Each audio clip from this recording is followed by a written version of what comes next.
G'day, Ken Pope here from the Sunshine Coast Turf Club, King of the Coast, and I've been called a lot worse than that.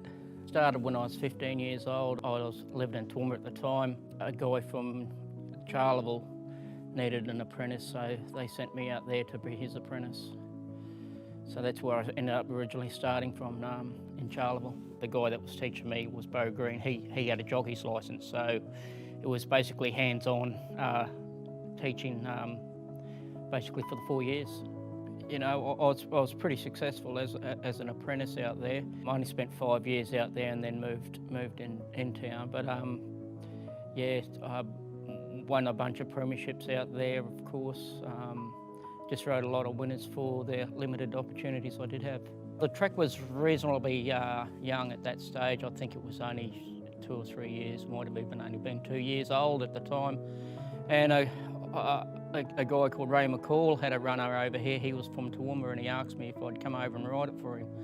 And I've never been to Sunshine Coast at that stage, and I come over and rode it and it won.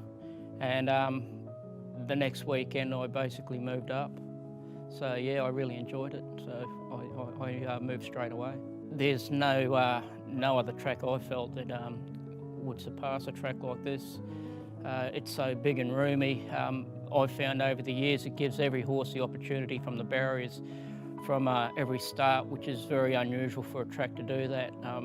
From the 1,000 metres to the 1,800 metre race, you've still got a couple, you know, probably a furlong from the 18, but you've got every other marker, you've got at least 2 furlongs to get in position.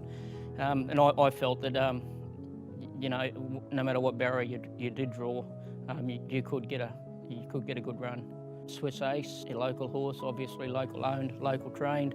He won his first race here. I think he won about 6 or 7 here, I'm not quite sure, but yeah, he was probably the best horse I've ridden. Lucky Secret claimed the lead from Swiss Ace, Morgan Dollar, and then Scenic Blast flashing home. It's Lucky Secret in front of Swiss Ace. Lucky Secret, Swiss Ace kicks. Swiss Ace kicked again and beat Lucky Secret. A great thrill. Obviously, I remember that day very well. And the funny thing is, I was more surprised than anything. And I've had Glenn Boss, being a local rider back in the day. He was there. He was in the race, and he's come up to me and he's started shouting and cheering. He got me pumping, and then I was able to go with him then, but I was sort of starstruck a bit there for a while until he started yelling and cheering, and yeah, no, it was pretty good. I've still got the passion for riding. Unfortunately, it's not race riding because of the weight issues I did have. I had to retire somewhat sooner than I wanted to, but riding track work, I really enjoy it. Yeah, so I'm riding 6 days a week. I'm not wasting, I'm putting on plenty of kilos, but I'm enjoying it as I'm doing it.